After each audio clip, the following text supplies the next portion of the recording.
I'd like to first thank all our speakers from this session for their valuable insights and exceptional presentations. Ladies and gentlemen, it is now time for a compelling panel discussion on the theme Atmanirbhar Bharat. And we are elated to have amongst us Mr. Amitabh Kant, G20 Sherpa, and author of Made in India, 75 Years of Business and Enterprise. He will be sharing his key insights on the journey towards self-reliance in India's businesses and economic landscape. The session will be moderated by Lieutenant General Subrata Saha, retired. He is currently a member of the National Security Advisory Board, and he has retired as Deputy Chief of Army Staff. He was responsible for perspective planning, force modernization, and capability development. He created the Army Design Bureau in 2016. Post-retirement, he was the founding Director General of the Society of Indian Defence Manufacturers. Please join me in welcoming them on stage with a huge round of applause, Mr. Amitabh Kant and Lieutenant General Saha. Mr. Kant, I'd request for a quick pitch, please. Yes, thank you. Okay, thank you. A very good afternoon to you all. Well, before ladies and gentlemen, the young cadets of the National Cadet Corps who are here, and for those who have not read this Made in India by our distinguished guest, Mr. Amitabh Kant, I would advise you to do that because, you will see a different kind of inspiration, in a sense, a much wider inspiration than perhaps what you get to see on a day-to-day basis in terms of what you're getting from your classrooms, perhaps what you're getting in through your NCC and so on. So I was very inspired to see this young generation here. Well, ladies and gentlemen, as you are aware, Shri Amitabh Kant has been at the helm of various initiatives in this country, starting from when he was in Kerala. I think most of us, especially in our generation and some generations immediately after us, know how he sort of projected Kerala to the rest of the world by the theme called God's Own Country, and the kind of leadership that he gave to the Make in India initiative as Secretary DIPP, and of course thereafter was leading the Niti Aayog. Niti Aayog, as you know, is the gen next of the erstwhile Planning Commission, and the kind of changes that have taken place, I think absolutely phenomenal. So it's really an honor that he's here. And just a little while back, when the lady who introduced, called him the G20 Sherpa, I think that is the latest image that we all are so, sort of fascinated by. The whole world, every child in every corner of India has seen the G20. Never before have we seen an event being carried to literally every corner of this country, and how can the entire nation be involved in presenting India, Bharat as it were, to the rest of the world. And I think all the credit goes to Shri Amitabh Kant and his leadership. Well, I can go on and on, but let me now focus to this great opportunity, sir, that you have given to us to speak to you. So, in this book, and I pick up from the last chapter first, he talks about 4 Ds. 4 Ds, i.e. demographics, digitalization, deglobalization. Please note deglobalization, and decarbonization as, sort of determining the future. To that, being a defense crowd, I would like to add the 5th D, which is obviously defense. So I will try and keep my questions, in the domain of these 5 Ds. Otherwise, we can, sort of sit here and chat with you forever, actually. But before I go to those serious ones, in the beginning of his book itself, he says that, and I agree with him because I'm also from the same generation, that we didn't have so many opportunities. And I've got the inspiration to ask this question when I see these NCC cadets. So he writes over there that since there weren't too many opportunities, career opportunities in those days, and being from a government family, the IAS was like an obvious choice. I'm very sure that this gathering, this audience would be very curious to know, was armed forces ever a choice for you? Over to you, sir. My mother was an academician, my father was a judge, and I came to Delhi and from school, I played a lot of sports. And from that school, a lot of people went to the army, but I wanted to do economics. So I went to St. Stephen's College and later to JNU.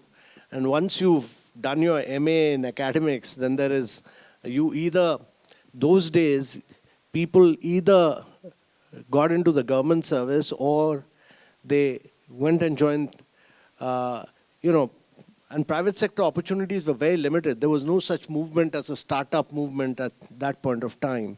So, and majority of the people were, of my generation were then sitting for the civil services. So I sat and got in. And since after that, I landed up in Kerala cadre, which, was very far away. So I was wondering whether I'm going to the right place. But I really feel that I've had a really the best years of my life were spent in Kerala, and I greatly enjoyed working there because it was a highly literate state. The physical quality of life index and the human development index was at very high levels. So it gave me a completely different exposure to education, health, nutrition, many of those areas, and I truly enjoyed myself there. Thank you, sir. Well, once again, a lesson, and I would say this lesson is more for the young generation which is sitting here. He said that when he was going to Kerala, he thought, oh, where am I going to? Unknown territory exploration. In his book, he talks about yet another situation in his life, similar situation.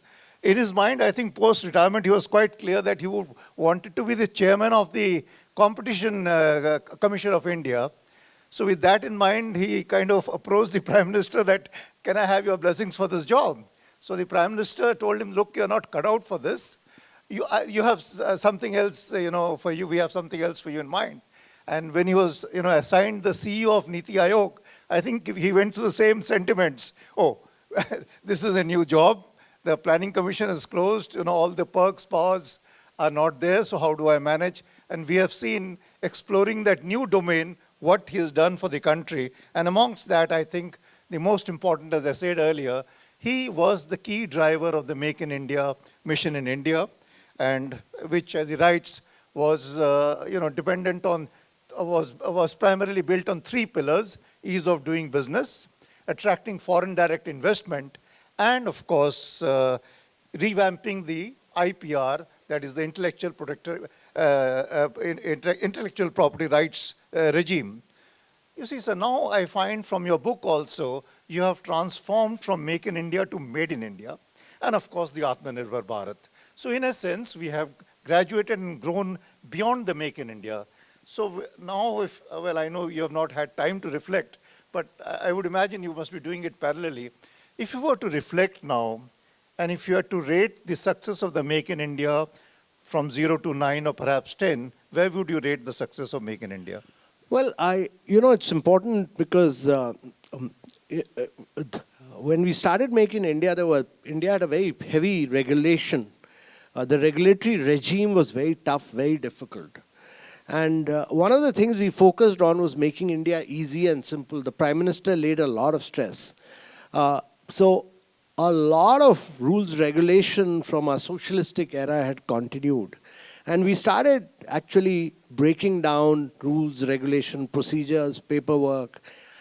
We've done away in this country with about 1,600 laws. We've scrapped a lot of rules, regulation. India jumped up about 75 positions in the World Bank Ease of Doing Business because of what we did. We forced the states into competition. We started ranking them on ease of doing business, and states started competing on ease of doing business. The first year we did it, actually, Gujarat came number 1. But next year, Andhra beat Gujarat, and the third year, Telangana beat both Andhra and Gujarat. So there was very heavy competition among states. And if India is to grow, the states have to really compete and become easy and simple for investments to come in. Next was that the foreign direct investment regime was very complex, very tough. We took about 21 notes to the cabinet. All of them got approved. That's how, FDI in defense came in. Many other areas came in. And today, 97% of the FDI comes through the automatic route. So we made things easy and simple for foreign direct investment to come in, new technology to come in. And third thing that we did was that the intellectual property rights regime, it used to take a long time to get IPR. So we got a huge revamping of the IPR regime took place. A lot of people were recruited. Now we give IPR rights at the same time span as the United States of America or Japan does, because that's key to innovation. And the fourth thing I think which we did in a big way was also to launch the Startup India movement. When we started it, there were only about 110 startups in India. Today there are close to about 115,000 startups. There are 110 unicorns in India. So the startup movement journey has been very big in India. But I still feel that our share of manufacturing must go up very sharply. I still feel that there has to be a greater level of R&D from the private sector in manufacturing. And I still feel that manufacturing has to become a key driver of growth and a key job creator for India. Its share of India's GDP must go up from about close to 16% right now to about 25%. No country in the world has grown without manufacturing in a big way. If you look at Korea, if you look at Taiwan, if you look at East Asian countries, and if you look at China in between 1990 and 2010, all of them have grown on the back of manufacturing. So manufacturing will have to be a very key driver for sustained growth over 3 decades and for creating large number of jobs. Our huge number of people still work in agriculture. In India, 42% of the people work in agriculture. They must move out from agriculture into manufacturing and urbanization. And therefore, manufacturing has to be a very key driver. And I really feel one thing that in manufacturing, defense services will have to play a key role. Whichever country has grown, a lot of innovation has come from defense manufacturing. And if you look at the United States of America, DARPA, for instance, does a lot of manufacturing, takes place because of the policy regime in United States of America. And that leads to new innovation.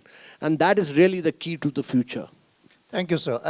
Actually, you make I think, the most pertinent observation, and I think that's a very, very candid observation that you make in terms of the manufacture. Because when we set out on this Make in India, I think we had defined a target for ourselves that we will increase the contribution of manufacturing to the GDP from 16 to 25% by 2022. That was last year. And I think we have just about touched 17%, which isn't even what we were many decades back at about 20%. So yes, that indeed is the challenge.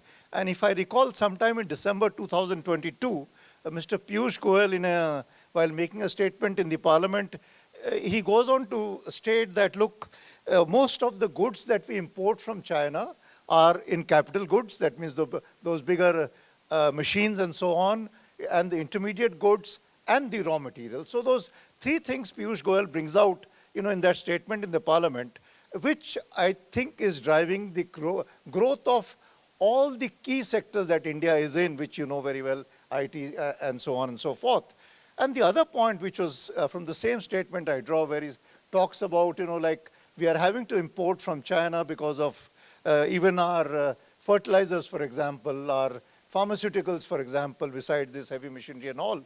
So in a sense, our dependence on China, both for economic growth as well as for our day-to-day basis, how do we get over this dependence? Your thoughts on that? So, 2 things. One is the size and scale of manufacturing.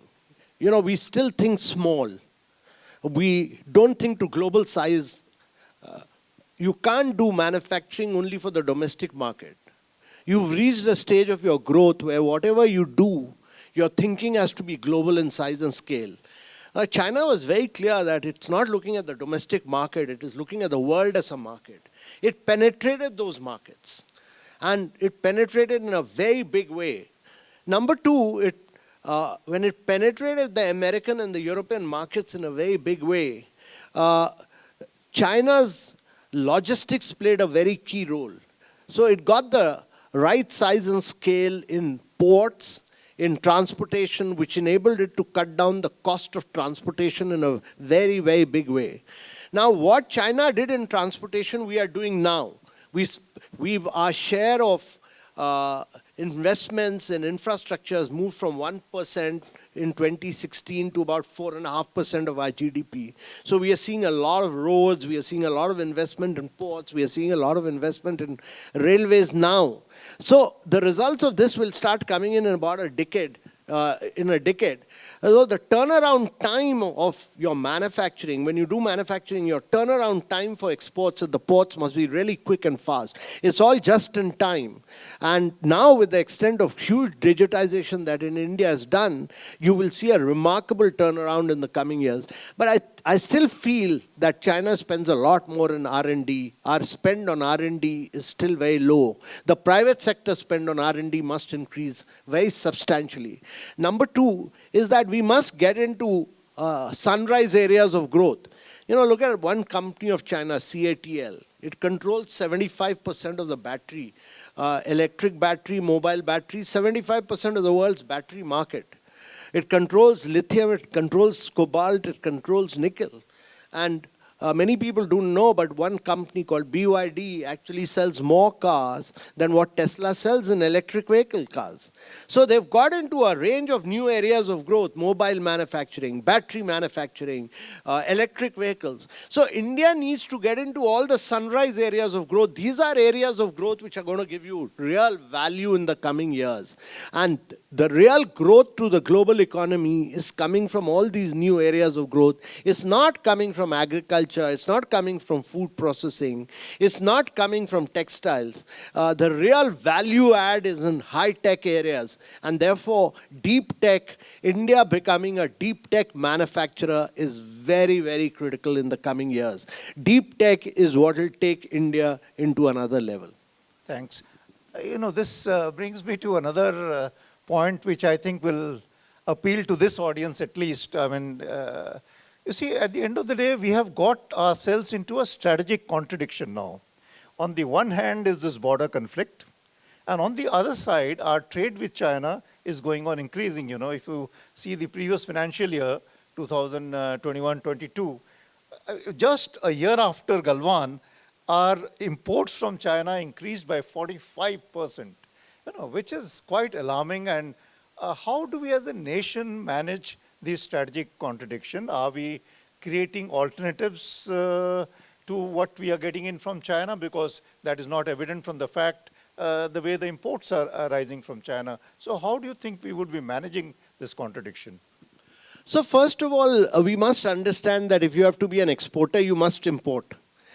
You know, everything, if you are going to be a leading exporter, you must be a part of the global value chain. Imports must take place.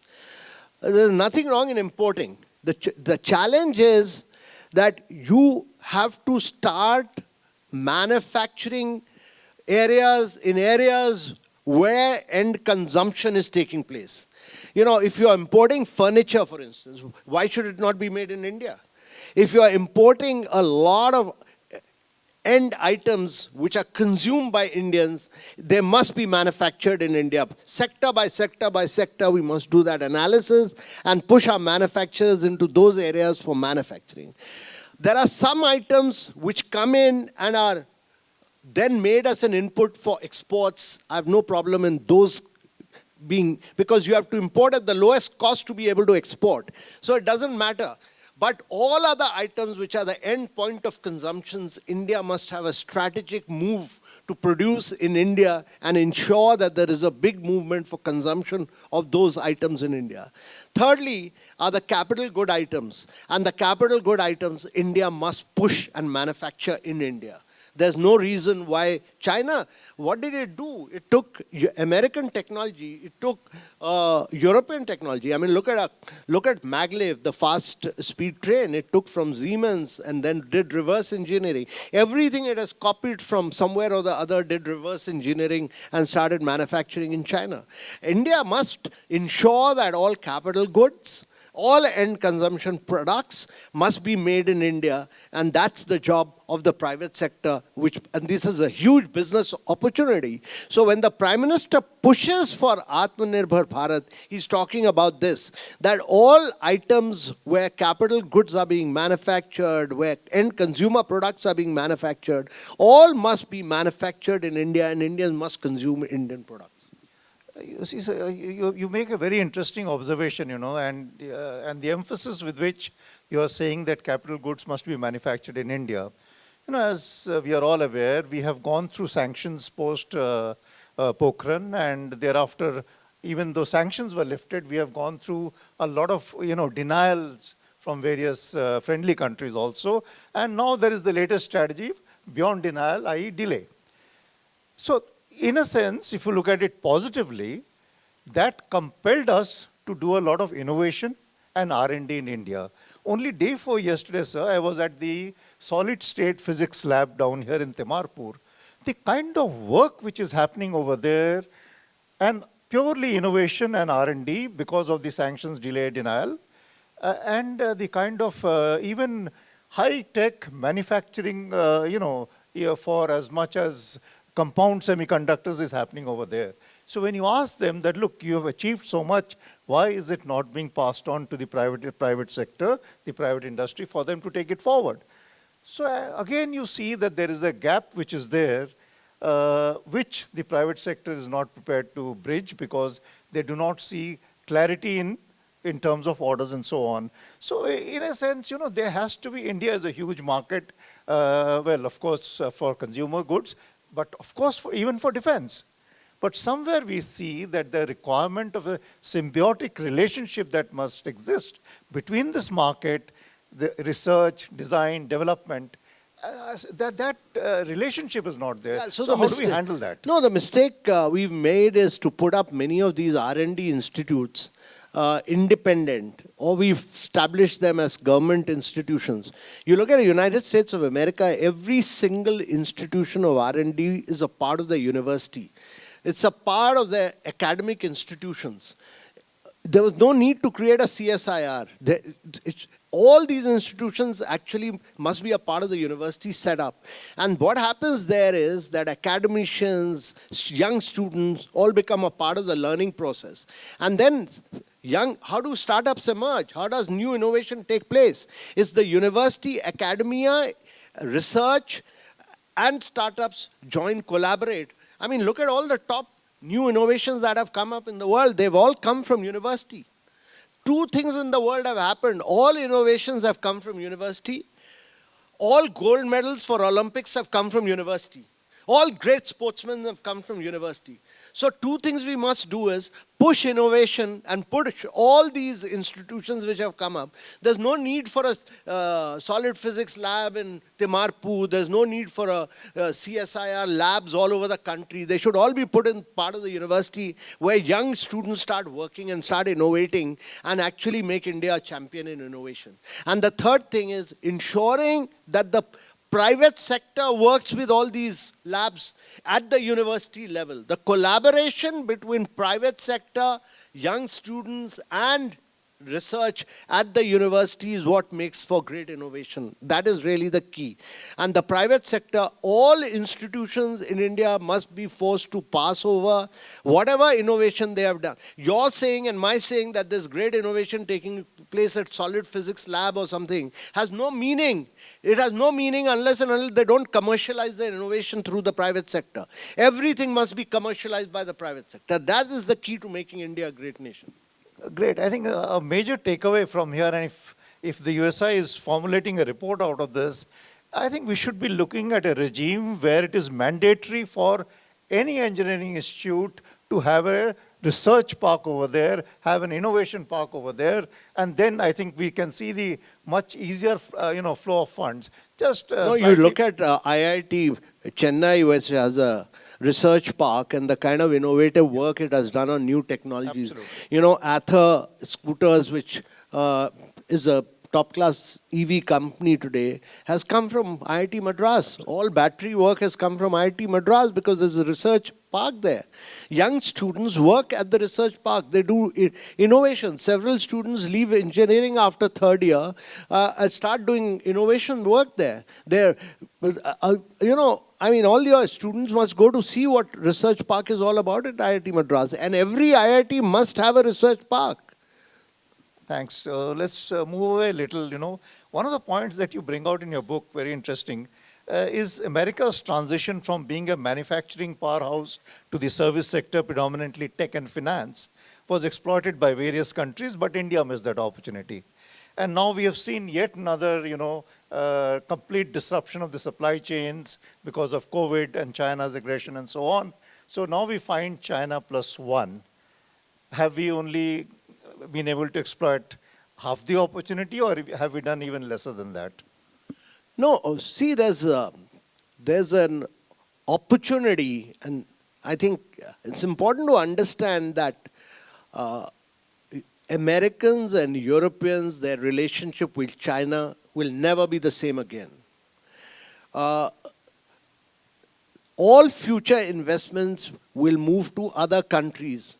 Secondly, America has realized the folly of not being a manufacturing nation. So America is pushing for high innovation manufacturing itself through the CHIPS Act and through the Inflation Reduction Act in new areas like green hydrogen, chips, etc. But try and look at this. You know, the biggest chip manufacturer from Taiwan, TMSC, they were to put up a chip plant in Arizona, heavily subsidized by the Americans. They've concluded that they'll not be able to set it, despite huge subsidies from America, they'll not be able to set it up because there's no skilled manpower available in that part of the country to do this.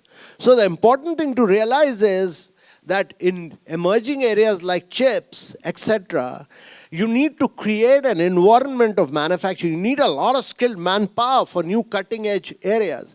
You look at electric vehicle battery manufacturing. You look at battery storage. You look at green hydrogen. You look at solar. All these are cutting-edge areas where India must become a global champion. And this would require all our engineering institutions. I mean, what are engineers? You know, IIT engineers are not getting into these new cutting-edge areas. They are getting into software. You need to produce engineers who are able to innovate for all the new cutting-edge technologies of tomorrow. And that will be the key. Look at chips. I mean, 60% of the global chips are coming from Taiwan. The fear which is there is that if tomorrow there's a different era where there's one China policy, that means 95% of the global chips will be controlled by one country. And therefore, you will endanger global supply chains, you will endanger automobiles, you will endanger defense. Everything requires a chip. And therefore, mobile manufacturing. And that's the fear which the United States has, that you need to move chip manufacturing. The biggest component today is, the biggest fear is that if 95% of the global chip is controlled by one country, that means you are endangering the defense of every other single country, and you are endangering global value chain disruption. During the COVID period, what we've seen is nothing. If tomorrow there's one China policy which is actually implemented, the entire defense, automobile, medical, medtech, all these areas will get disrupted. And therefore, there's a big push towards ensuring that we are able to set up chip manufacturing in many other parts of the world, including in India. Thank you. And from this, I think, so we can move a step further. Despite our strength in IT, and we have, I think, the world's topmost, IT setups in India, whether it is the Infosys, Wipro, or whatever. But the irony is, when it comes to defense, for sure, I can tell you that none of these top-of-the-line IT companies are working for our defense. They prefer to much rather work for the foreign companies. It's only the tier 2 of the IT that is working for defense.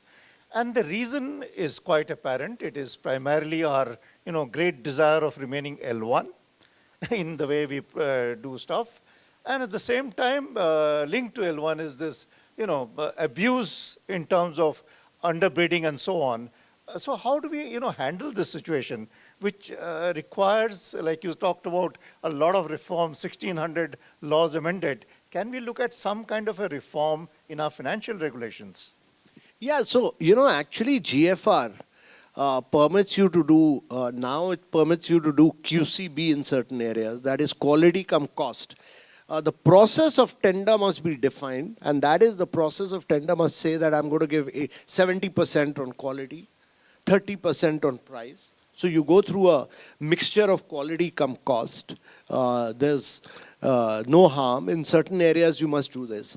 The second is what United States of America does. And look at, look at Lockheed. It's a private company, but it's the American defense cost accountants sit in Lockheed. And it is a national champion. Lockheed manufactures for the defense, does cutting edge innovation work year after year, year after year, year after year. You keep giving orders to Lockheed, and that becomes the national champion which manufactures for the US defense. But the cost accountants of the US defense are sitting there. They decide that this is your cost of production. I'm going to give you another 18 to 20%. So costs of production plus 20%. The cost, internal finance doesn't sit in Ministry of Defense. In India, the internal finance is sitting and raising all objections on the files of Defense Ministry.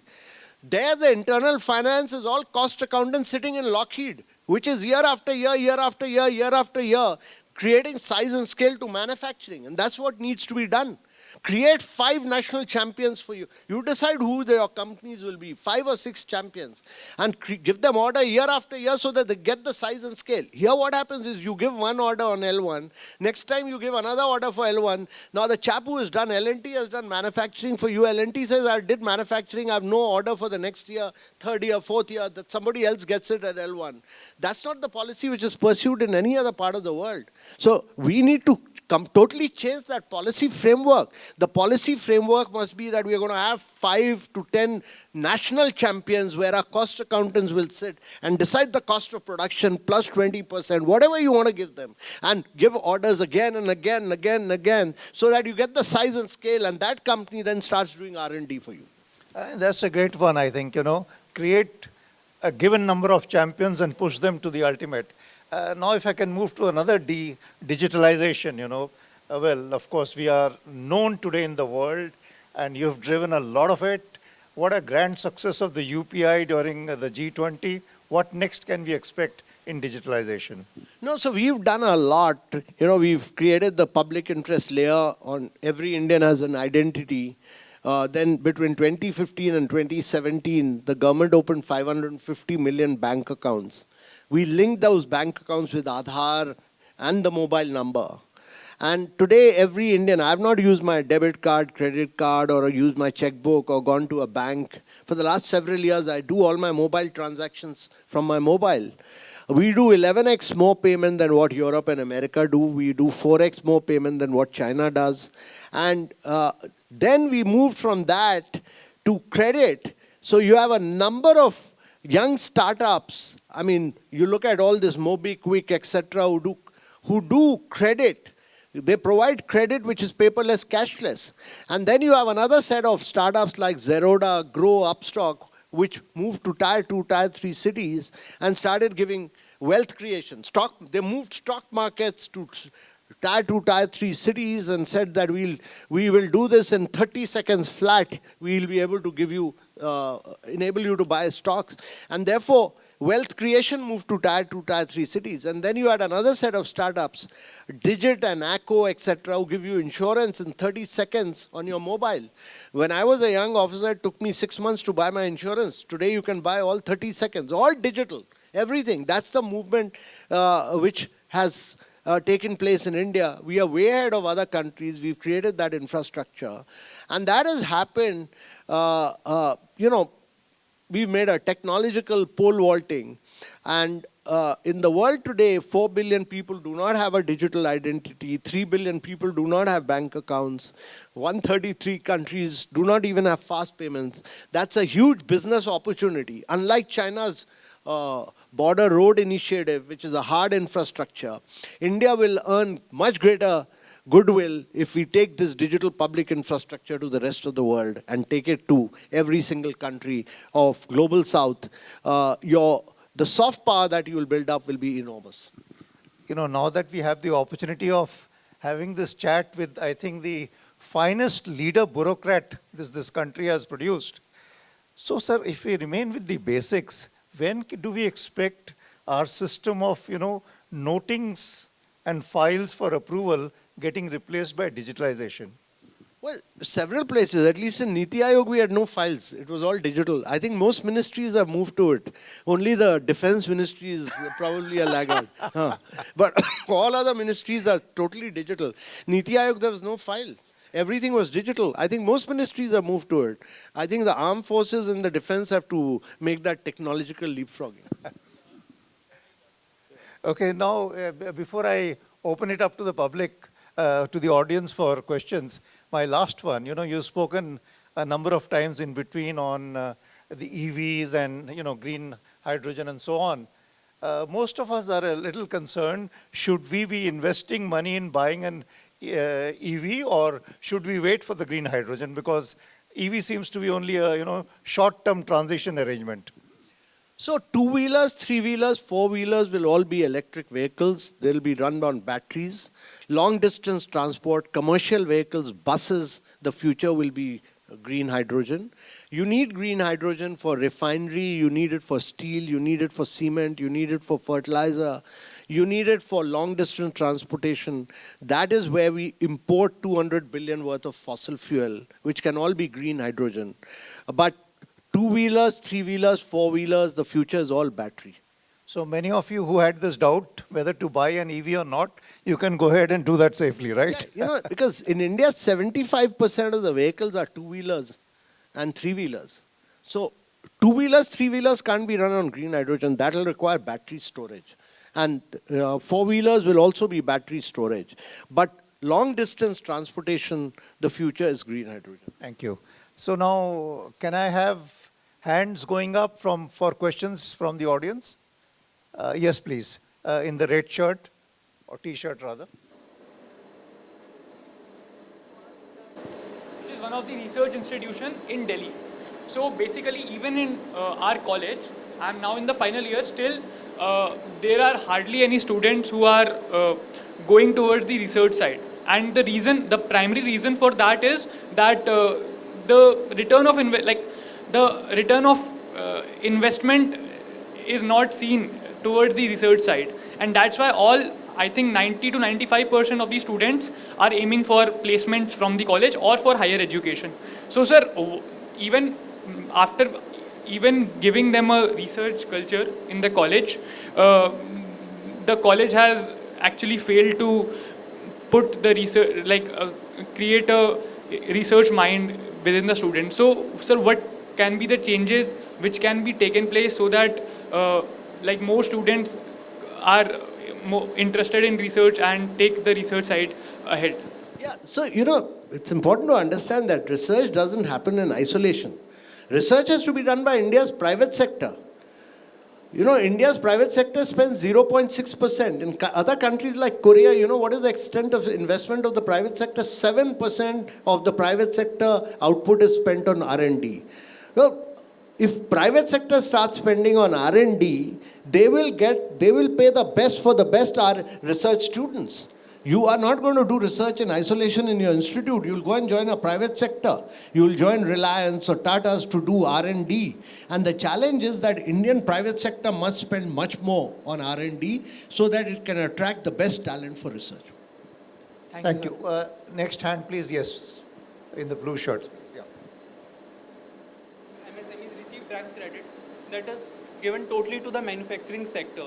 So what can we do to make the MSMEs more organized, and what can we do to provide better credit to them so that the growth of MSMEs increases? They are the most important labor and employment provider in the country.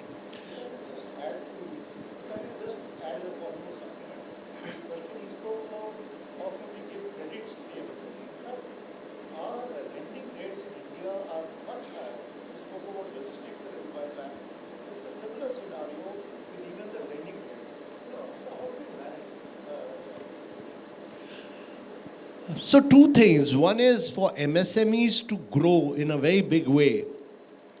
I think you need many more large companies in India who produce to global size and scale.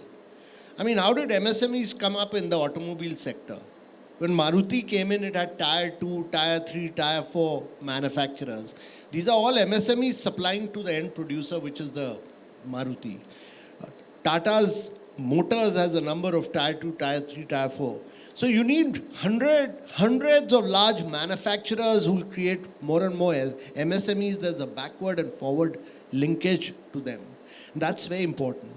But one thing which is happening on credit flow is this emergence of OECN, which will ensure greater credit flow to the MSMEs, and that's digital flow of credit based on goods and services tax and the logistic movement, which will enable MSMEs based on their turnover, depending on the goods and services tax that they've paid and the logistics to play. I think it's in its final stages. So another 6 months, 7 months, you'll see a lot of flow of MSMEs based on actual transactions which has taken place. You won't have to depend on banks, but actual digital flows to ensure greater flow. OECN is at a very, very advanced stage of being structured, and that will be all paperless, cashless credit to flow in for MSMEs. Thank you. I think that really generates a lot of hope for MSMEs. And if I can just, mention about one of the woes. Now, we have this DRDO, that brings up a lot of MSMEs. But when DRDO transfers it to the production partner, which could be a public or a private sector industry, they have the freedom to choose yet another MSME who has not been groomed by them. So look at this person's plight, so much of investment in terms of time, money, effort, and then there is no certainty of going into the future. So I think it's a very, very great hope that you have raised in terms of OECN. Yes, please. Towards the private industry in defense, sir. R&D in defense involves a huge amount of expenditure, sir. And the private industry is profit driven. So they want their return on investment, sir, which is not guaranteed. Even if they put in crores of rupees in, let's say, researching for an artillery gun, there is no guarantee that that particular firm will get the order for that, sir. So what can be the steps to reduce this distance between the industry, the research, and the final purchasing, sir? And since we have got the founder DG of SIDM also here, sir, a few words later on from him also on this issue, sir. That doesn't take place because in defense procurement, we keep doing snakes and ladders. You go through the whole process, step-by-step procurement process, then you reach the top, and then suddenly the snake bites and you come back and you keep cancelling the order, then you start again, step by step. It takes 5 years to do procurement, and then when you reach the top again, you restart the whole process. So I'm against it. I've made my point very clear. I've said that there should be national champions. Your internal finance keeps raising objection on files. Instead of that, you create 10 champions. Cost accountant should sit there. If you say that I'm going to give you these orders for the next 10 years, Indian Defense, Indian Army needs these weapons for the next 10 years, you decide whether you want to give it to Baba Kalyani, you want to give it to L&T, you want to give it to Tatas, you want to give it to Mahindras.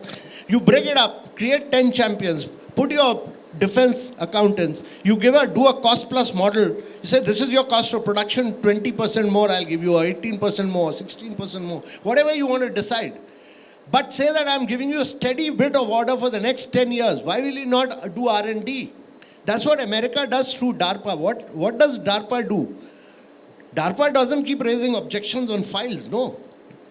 Here you keep raising objections on files, queries after queries after queries on files. There they say you go and manufacture. Tell us what's your cost of production, and I'll give you 20% more. And my cost accountant will finalize that. And for next 10 to 15 years, how have they created Lockheed? They've created a world beater in Lockheed like that, no? All their defense companies that's what DARPA does. That's the difference. You don't keep doing L1. So I've given L1 1 year to L&T, next year order I give to Mahindra, third year order I give to Tata. Nobody gets the size and scale. That's the problem. Okay.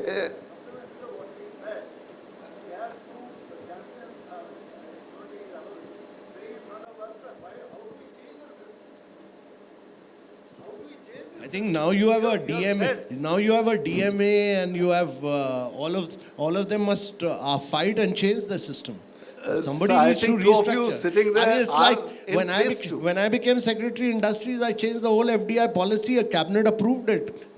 The Prime Minister has the will. No other person other than this Prime Minister takes all bold, gutsy, courageous decisions. I think your military hierarchy must push for these changes. And you just look at the example of other countries. I'm saying this because I think it's for the good of India.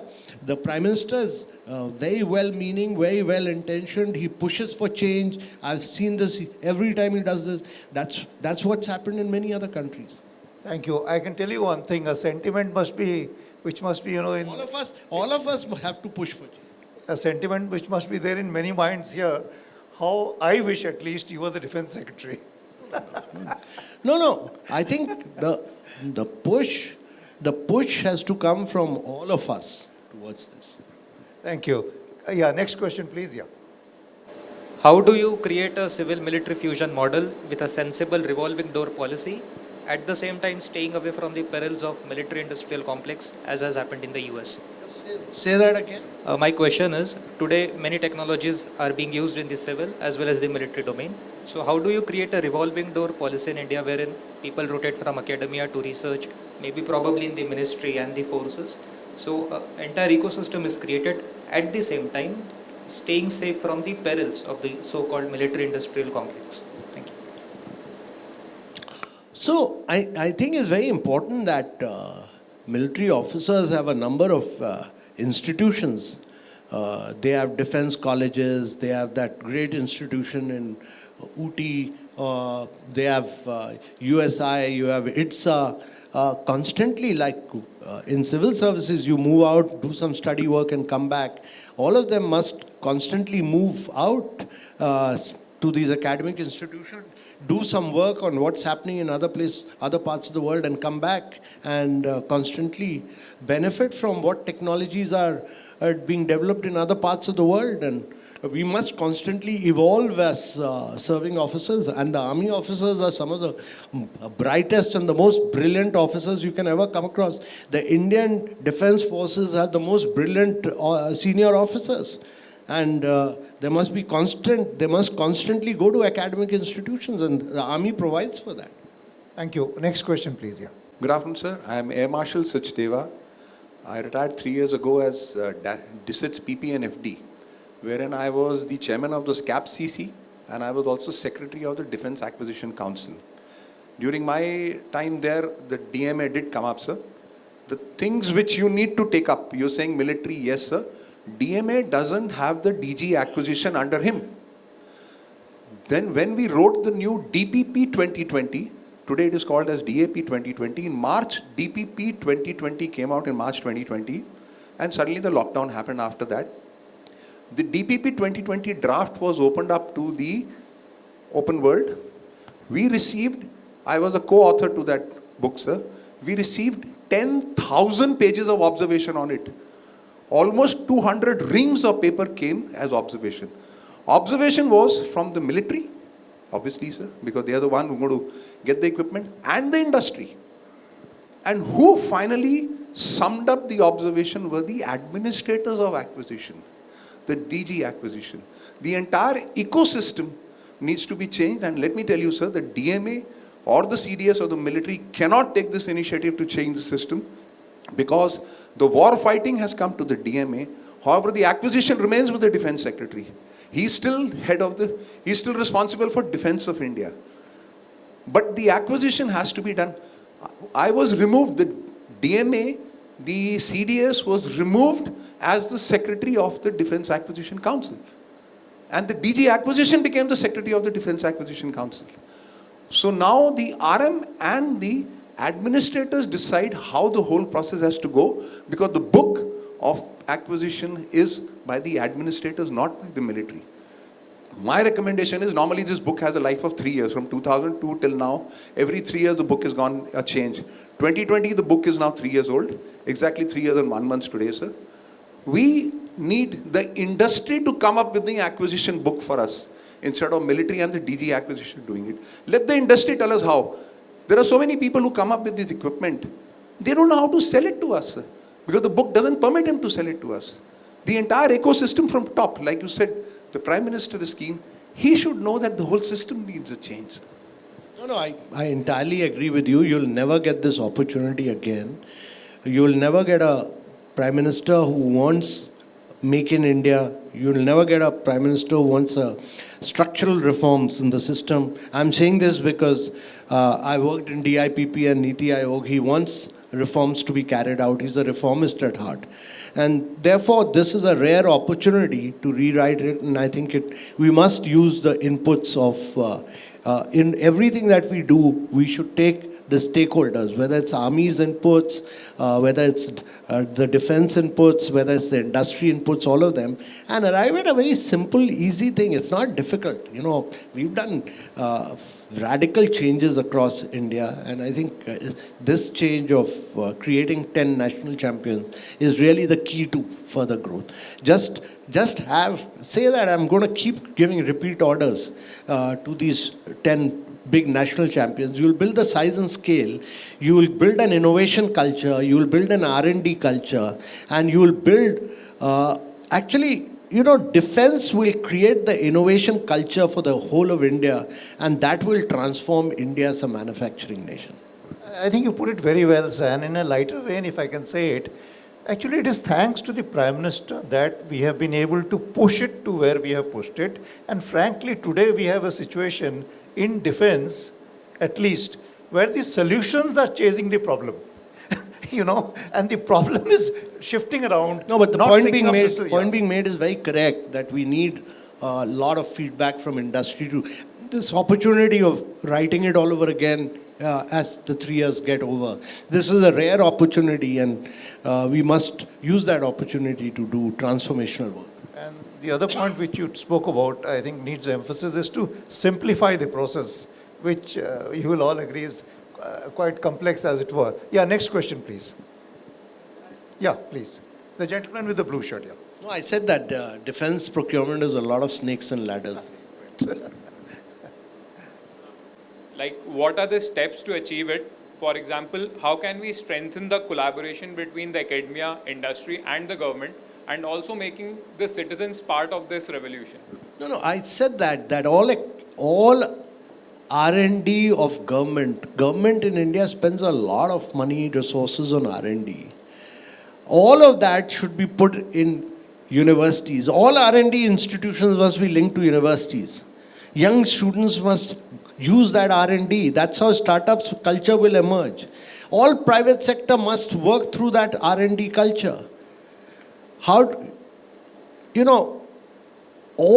private institutions do R&D at universities. How do all these Bill Gates and all these big innovators come up? They all came through universities. The R&D takes place in the university. All these institutions must be linked to universities. Thank you. You know, it is not as if we have not started. Like, for example, Defense has set up 11 of these, joint innovation centers in IITs, in Institute of Science, and so on. So that's only a small part. It's about 731 crores. Apart from that, through others, programs like, I don't want to give you complicated abbreviations, but basically in engaging other academic institutions, it's called CARS, Consultancy for Advanced Research and so on, Advanced Research Studies. Another about almost 1,500 crores are going through that. There's a lot of money which is going. I think it's a matter of time, but having said that, it certainly needs to be expedited. Path-breaking work has been done in last 7-8 years for several areas, and I think look at the change in patent regime, look at the change in FDI regime, look at the change in ease of doing business. I think we need to continue that on a sustained basis. I completely agree with you. So thanks to this, change in the IPR regime, you go to any of our labs today, in the last 5 years, they are talking in terms of 200 plus patents filed each. You look at the previous 5 years, it's, more than double or triple of that. Next question, please. Okay. I think that's the last question from the public, from the audience. I will reserve the right to ask him the last question, please. Yeah. So your views on that in the contemporary era of geopolitics and geoeconomics, how are the countries using their connectivity projects and economic corridors to secure their supply chains and further their national interest? Well, that's a very important question, and I think it's very, very important that what COVID taught us was that supply chains must be maintained. If supply chains get disrupted, then there's a huge disruption in the end production. I mean, whether it's automobile, whether it's defense, whether it's med tech, all these areas get disrupted. And therefore, countries must, to a great extent, maintain their supply chain, but more important than that, ensure that those supply chains of essential critical materials are within the country, so that you have full control on those critical elements. And I think that's very, very important. But one of the interesting thing is this new, which came up during the G20 as a side event, was the India-Middle East corridor, which will actually, it's at a conceptual stage, but in the long run, if it can be projectized and implemented, will give a huge push to transportation from India, from here to Middle East and then to Europe, and that can be transformational. Okay, so since I took the liberty of asking him the last question, you spoke about G20 and that document that came out at the end of it. First, it was a great success, and we all know getting them all together was primarily driven by you. And there is a lot of follow-up to be done. So how do you intend to do the follow-up? And you spoke about the IMEC just now, and this, what we are seeing in Israel, and it is obviously raising doubts in everybody's mind. How will it impact the IMEC?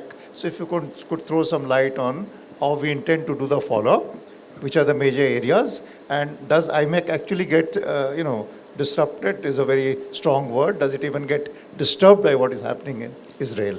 So a lot of follow-up is being done by issues relating to India by India, but a lot of follow-up will have to be done by respective countries.